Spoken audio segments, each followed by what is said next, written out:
Very good morning to all of you. Welcome you all in class 12th economics. So as you already know that we have completed whole syllabus of economics, that is macroeconomics and the Indian economic development. Okay. So from the previous few classes we were continuously revise the chapters. We have done the numbers of the numerical questions related to the macro national income as well as income determination and the multiplier. So from the previous few months, we are continuously revised the chapters. We have done numbers of the theoretical part also, balance of payment, foreign exchange rate, government budget and so on. But after that we have started to solve the previous year paper. So first of all we have discussed about the CBSE sample paper which is issued by the CBSE in October 2020. After that we have discussed CBSE examination paper 2020.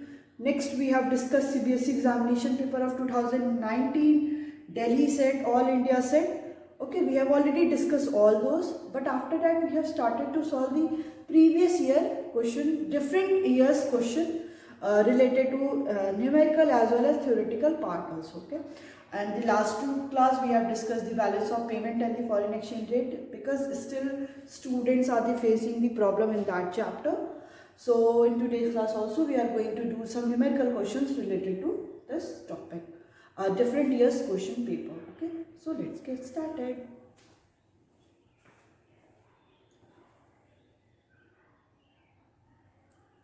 Okay, so let's do a one question which is related to the chapter, that is national income. National income से related एक question को करते हैं. The question is given here.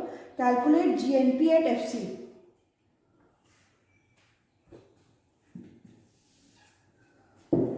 Calculate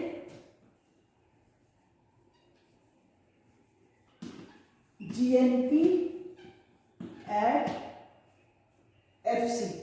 Okay, so informations are given here. Particulars and rupees in crores.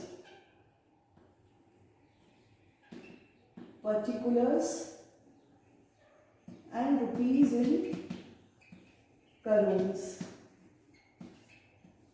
What are they given? That is gross fixed capital formation. First is gross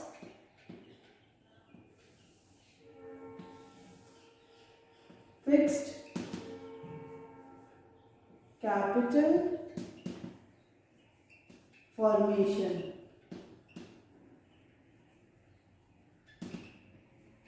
Next is change in stock.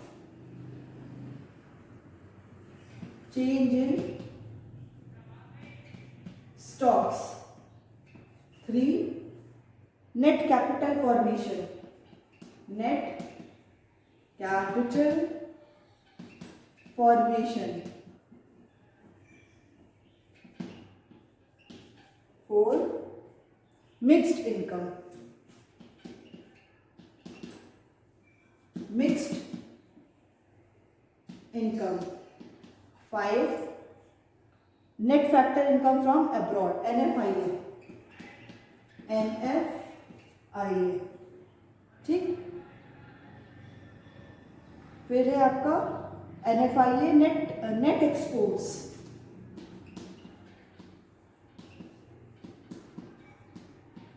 Net exports. 7 is compensation of employee, that is COE. COE.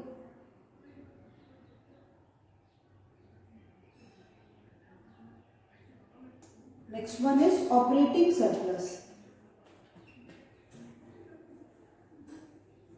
Operating surplus, and the last one is NIT. NIT. So these informations are given. So gross fixed capital information is given 100.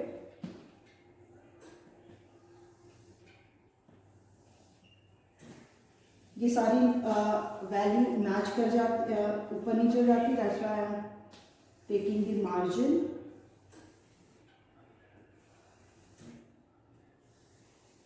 Okay, 100, next 20, 110, 200, minus 10, minus 20, 250, COE is 250, operating surplus is 400 and the NIT is 50. Okay, तो ये सारी information क्या है आपको already given है. आपको यहाँ पे क्या कैलकुलेट करना है, GNP एट FC यहाँ पे कैलकुलेट करना है. ठीक है, तो कैलकुलेट करते हैं अभी हम लोग. ओके, पहले देखते हैं कि इसमें इंफॉर्मेशन क्या दी है और हम लोग इससे क्या कैलकुलेट करेंगे. देखिए, ग्रॉस बिजनेस फिक्स कैपिटल दिया है, change in stock, net mixed income, NFI, net export, COE, operating. तो अब हमें यहाँ से ये पता चल रहा है कि जो भी हमें कैलकुलेट करना है, we have to calculate GNP at FC by the income method. Okay, so GNP at FC by income method. ठीक, तो आपको पता है इनकम मेथड से हम क्या कैलकुलेट करते हैं, that is NDP at FC.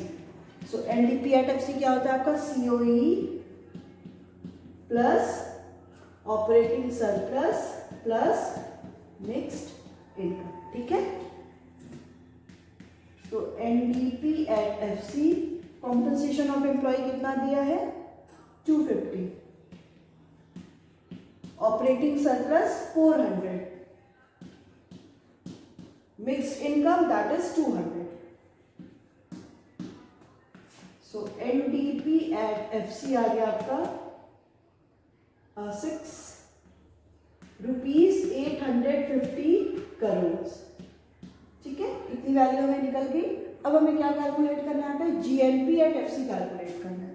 So next step होगा आपका GNP at FC equal to that is NDP at FC, gross निकालना है तो प्लस डेप्रीसिएशन, और नेशनल निकालना है तो plus net factor income from abroad.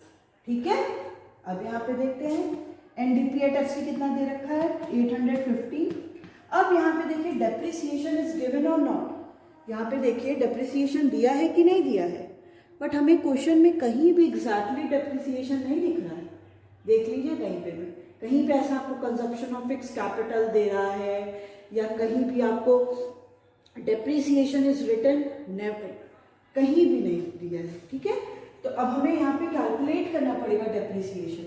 आपको पता है हम लोग क्या करते हैं, अगर हमारे पास ग्रॉस कैपिटल फॉर्मेशन दिया होता है, नेट कैपिटल फॉर्मेशन दिया होता है, तो ग्रॉस माइनस नेट क्या होता है, हम लोग डेप्रीसिएशन निकाल देते हैं. ठीक है, जब भी हमें नेट निकालना होता है तो हम ग्रॉस से माइनस कर देते हैं डेप्रीसिएशन, वहीं ग्रॉस निकालना होता है तो नेट में प्लस कर देते हैं डेप्रीसिएशन.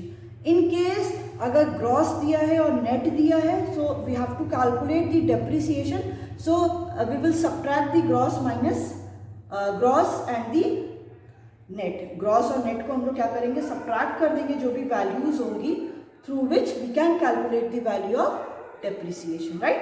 अब यहाँ पे देखिए ब्रैकेट में लिखते हैं. देखिए यहाँ पे दे रहा है ग्रॉस फिक्स कैपिटल फॉर्मेशन और चेंज इन स्टॉक. अगर इन दोनों को प्लस करेंगे तो ये किसकी इक्वल हो जाएगा, ग्रॉस कैपिटल फॉर्मेशन के. सो ये आपका क्या हो गया, 100 plus change in stock is 20.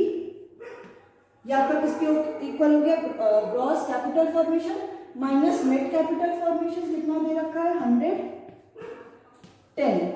NFI कितना दे रखा है, -10, तो प्लस माइनस -10. तो ये आपका हो गया 850 प्लस 120 माइनस 110. कितना हो गया, 10 माइनस 10. आपके आंसर आ गया, क्योंकि प्लस माइनस क्या करेंगे, प्लस माइनस माइनस हो जाएगा तो it will be 0. So GNP अगर हम लोग को आपको देखना है तो 850 प्लस 10 860, 860 माइनस 10 850. तो प्लस माइनस जब होता है तो we will cut it. So GNP at FC किसके इक्वल हो गया, ₹850. So this one is your answer. ये आपका क्या है, आंसर आ गया GNPAT-FC ₹850 करोड़, राइट। चलिए नेक्स्ट क्वेश्चन को भी देखते हैं। आपको ये याद है? अच्छा चलिए ये देखते हैं कि what are the different precautions which should be taken while estimating the national income. कि जब भी हमें नेशनल इनकम को कैलकुलेट करना है with the from the expenditure method, expenditure method से जब भी हम कैलकुलेट कर रहे हैं तो ऐसी क्या प्रिकॉशंस हमें लेनी होगी while calculating the national income.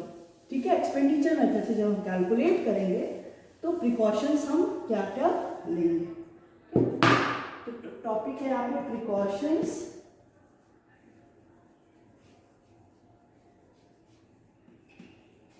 For estimating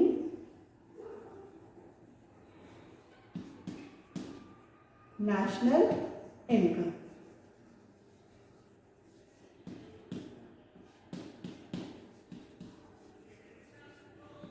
by expenditure method,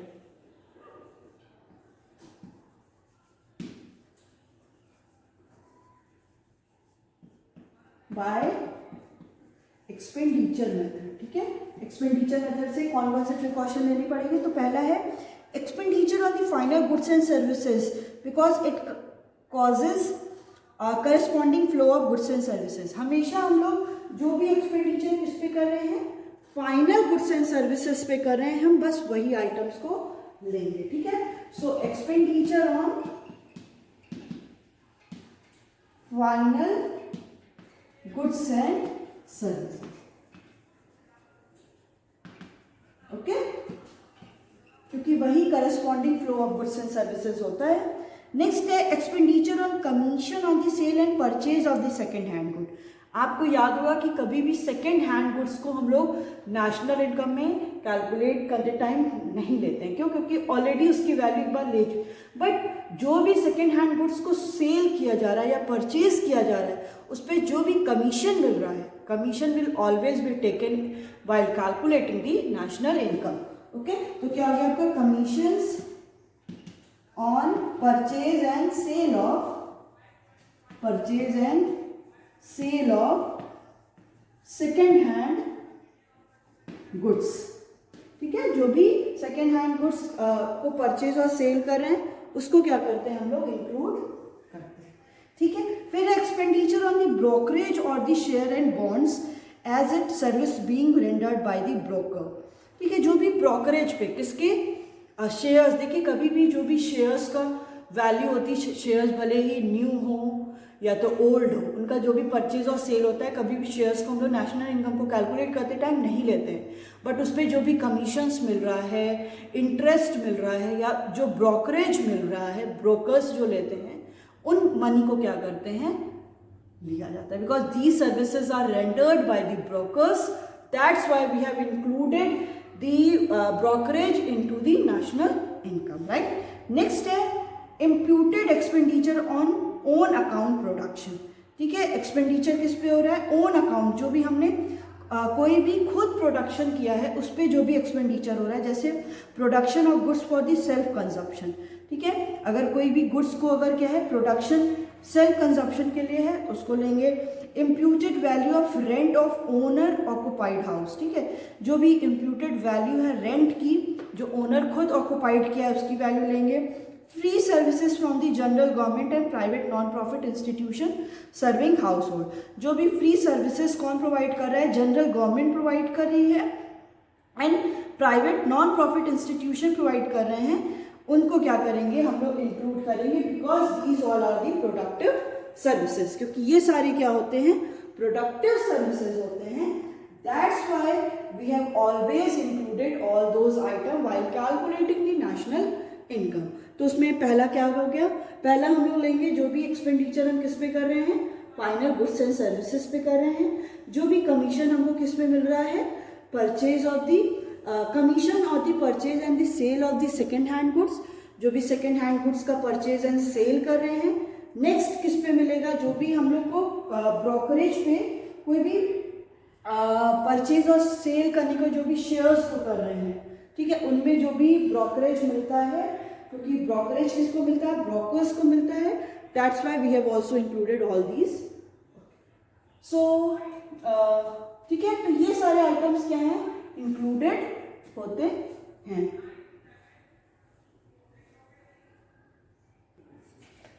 the question is calculate net national product at market price.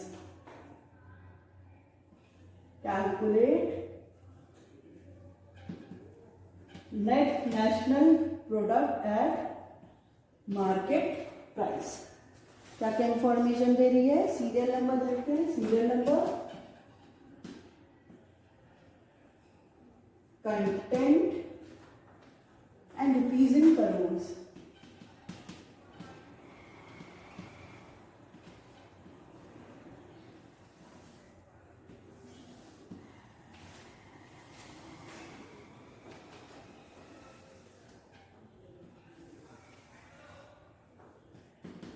One, that is net factor income from abroad, NFIA. Second is private final consumption expenditure, PFCE. Third is personal tax,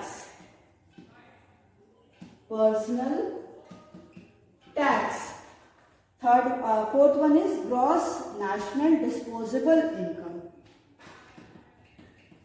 gross national disposable income.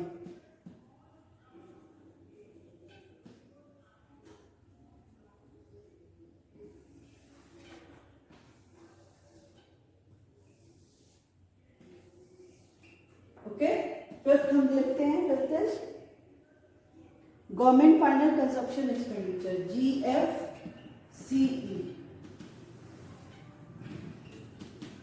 Sixth is corporation tax,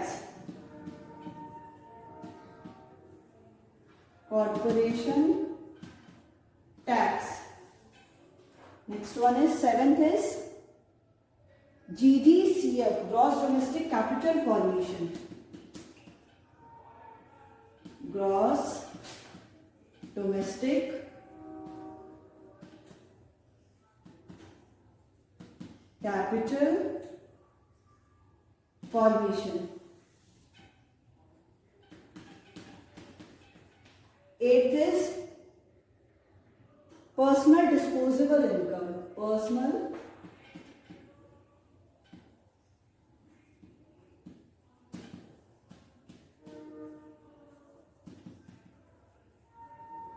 disposable income. Ninth is net export,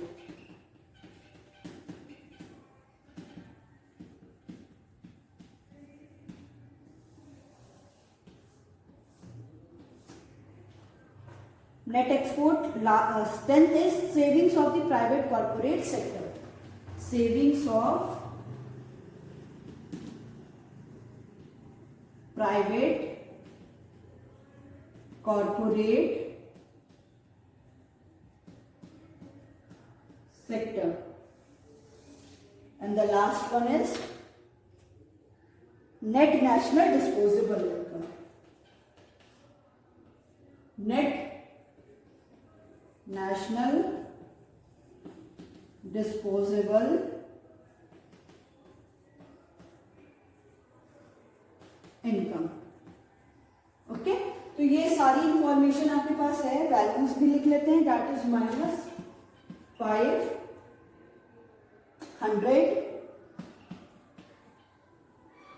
20, 170, 20, 15, 30, 70, -10, 5, 145. ये सारी information क्या है आपको दे रखी है.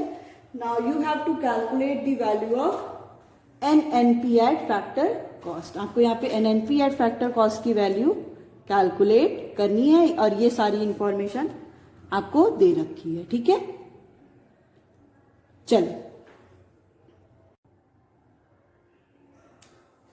Okay, तो देखिए इसमें क्या क्या इंफॉर्मेशन दी है। NFIA दिया है, private final consumption expenditure, personal tax, gross national disposable income, government final consumption expenditure, corporation tax, GDCF, personal disposable income, net export, फिर है आपका savings of the private corporate sector और नेट नेशनल डिस्पोजेबल इनकम। अब देखिए यहाँ पे जब भी हमें जरूरत होगी और हम यहाँ से क्या कैलकुलेट करते हैं, GDP MP कैलकुलेट करते हैं, ठीक है।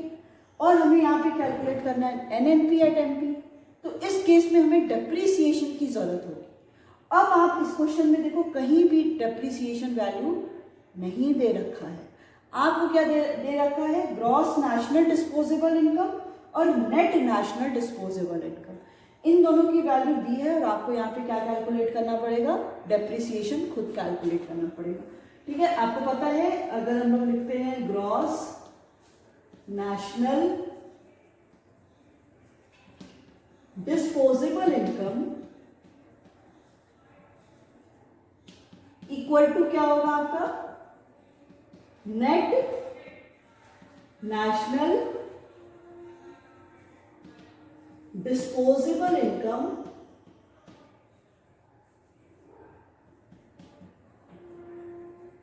Plus depreciation. अब हमें यहाँ पे कैलकुलेट क्या करना है, डेप्रीसिएशन करना है, तो ग्रॉस नेशनल डिस्पोजेबल इनकम मतलब GNDI minus NNDI, we calculate the value of depreciation. तो gross national disposable income is given 170, net national disposable income is given 145। तो ये कितना हो गया आपका 170 माइनस 145 25। सो ₹25 करोड़ आपका क्या हो गया, डेप्रीसिएशन आ गया, ठीक है। अब हमें यहाँ पे क्या क्वेश्चन करना है, NNP एट MP कैलकुलेट करना है। तो आपको पता है GDP एट MP से gross domestic product at market price हम लोग क्या कैलकुलेट करते हैं, by the expenditure method, that is private final consumption expenditure plus government final consumption expenditure plus gross domestic capital formation plus net export. इस formula से तो आप लोग अभी तक फैमिलियर हो ही गए हैं, क्योंकि काफ़ी दिनों से हम लोग ये सारे फॉर्मूलाज को यूज़ कर रहे हैं, ठीक है। तो यहाँ पे आपका क्या हो गया, GDP MP equal to private final consumption expenditure is given 100 plus government final consumption expenditure is 20 plus gross domestic capital formation 30 plus net export minus 10, ये हो गया आपका 150 150 माइनस 10, ये हो गया आपका 140 रुपीज 140 करोड़ आपका आ गया GDP MP। अब हमें यहाँ पे क्या कैलकुलेट करना है, NNP एट MP कैलकुलेट करना है। ये होगा आपका GDP एट MP, नेट निकालना है तो माइनस डेप्रीसिएशन, नेशनल निकालना है तो plus NFIA, right. So GDP MP equal to क्या हो गया आपका, GDP MP इक्वल टू हमने लिखा था 140, डेप्रीसिएशन अभी कैलकुलेट किया माइनस 25, NFIA इज गिवन ना, that is -5। So plus minus क्या हो जाएगा, -5 या 140 minus 30। So NNP at MP equal to rupees 110 crore. Okay, तो ये आपका आंसर आ गया। अब देखिए इसमें कंफ्यूजन एक जगह थी बस, आपको ग्रॉस नेशनल डिस्पोजेबल इनकम दिया था और नेट नेशनल डिस्पोजेबल इनकम दे रखा था। उससे आपको क्या करना था, कैलकुलेट करना था, और डेप्रिसिएशन दिया नहीं था। तो जब ग्रॉस और नेट की वैल्यू दी हुई है तो हम लोग क्या कर सकते हैं, डेप्रिसिएशन कैलकुलेट कर सकते हैं। और देखिए इसमें जो भी आइटम्स दिए हैं वो सब आपको कंफ्यूज करने के लिए दिए, जैसे पर्सनल टैक्स कोई वैल्यू नहीं है यहाँ पे, कॉरपोरेशन टैक्स इसका भी कोई मतलब नहीं है, फिर savings of the private corporate sector इसका भी कोई यहाँ पे रोल नहीं है। तो जिसका कोई भी रोल नहीं है उससे हमें यहाँ पे कोई भी मतलब नहीं है, वो चाहे जैसी भी इंफॉर्मेशन हमें दे रहा हो, हमें कोई मतलब नहीं। आपको जो आइटम्स जान रहे हैं, जो आपको पता है, पर्सनल टैक्स अगर इसमें इंक्लूड नहीं होता है तो कंफ्यूज नहीं होना है वो सारे आइटम्स को देख के, ठीक है। सो इसकी हेल्प से हम लोगों ने कैलकुलेट कर लिया। ओके, और क्वेश्चंस को डील करते हैं।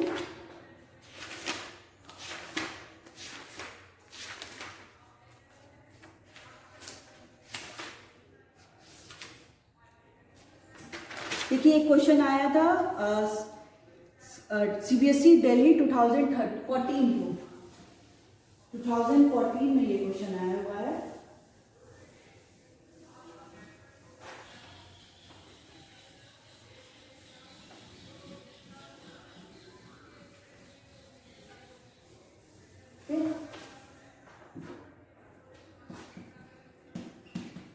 सीबीएसई दिल्ली 2014 का क्वेश्चन है।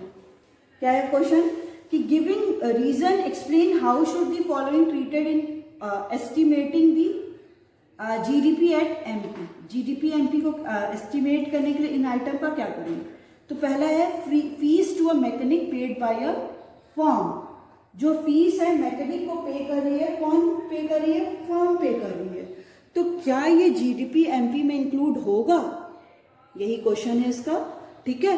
तो हमें पता है कि अगर फीस पेड हो रहा है, मैकेनिक क्या कर रहा है, मैकेनिक को पे हो रहा है बाय द फर्म उसको पे कर रही है। दैट मीन्स ये क्या है, किसका पार्ट हो गया, ये प्राइवेट फाइनल कंजप्शन एक्सपेंडिचर का ये पार्ट हो गया है, क्योंकि इसको कोई भी फर्म पे कर रही है। सो जीडीपी एमपी में क्या होगा, ये आइटम इंक्लूड होगा, राइट। नेक्स्ट है interest paid by an individual on a car loan taken from a bank. Interest क्या हो रहा है, इंटरेस्ट पेड हो रहा है बाय एन इंडिविजुअल। इंडिविजुअल क्या है, वो अपने बेसिकली वो कार पे कर रहा है, जो भी उसने लोन लिया है कार के लिए, ठीक है। कार के लिए जो भी लोन लिया है कार को परचेज करने के लिए, उस पर वो क्या कर रहा है, इंटरेस्ट पे कर रहा है। So this will included in GDP और नॉट, क्योंकि ये आइटम क्या होगा, ये जीडीपी में इंक्लूड नहीं होगा। So this item will not be included while calculating the GDP because the loan is taken for the self consumption purpose. जो भी सेल्फ कंजप्शन पर्पस के लिए किया जाता है वो सारे आइटम्स को इंक्लूड नहीं करते हैं, ठीक है। तो कोई भी इंडिविजुअल क्या है, लोन लिया है, क्यों लोन लिया है, उसको लोन इसलिए लिया है कि पर्सनल कार लिया है, पर्सनल कार के लिए वो लोन तो ले रखा है, उस लोन पे उसको इंटरेस्ट पे करना पड़ रहा है। सो ये जो आइटम्स होते हैं वो कभी भी नेशनल इनकम में इंक्लूड नहीं होते हैं। इसलिए नहीं होते because these are for the self consumption purpose. तो जैसे कोई भी गार्डनिंग कर रहा है या अपने किचन में काम कर रहा है या अपने घर पे ही गार्डनिंग कर रहा है, तो ये सारे आइटम्स कभी भी इंक्लूड नहीं होते बिकॉज ये क्या है, प्रोडक्टिव पर्पस के लिए नहीं हो रहे, वो सारे सेल्फ कंजप्शंस के लिए हो रहे हैं। और जो भी सेल्फ कंजप्शंस के आइटम्स होते हैं वो कभी भी नेशनल इनकम में इंक्लूड नहीं होते हैं, ठीक है। नेक्स्ट क्वेश्चन हम लोग देखते हैं, दैट इज क्या है, expenditure on purchasing a car for use by a firm. अब क्या है, देखिए एक्सपेंडिचर किस पे हो रहा है, कार परचेज करने के लिए जो फर्म उसको यूज करेगी। सो क्या ये आइटम जीडीपी एमपी में इंक्लूड होगा? Yes, it will included because it is taken by the firm. Firm क्या करेगी, प्रोडक्टिव पर्पस के लिए यूज कर रही है, सेल्फ कंजप्शन के लिए यूज नहीं कर रही है, प्रोडक्टिव पर्पस के लिए यूज कर रही है।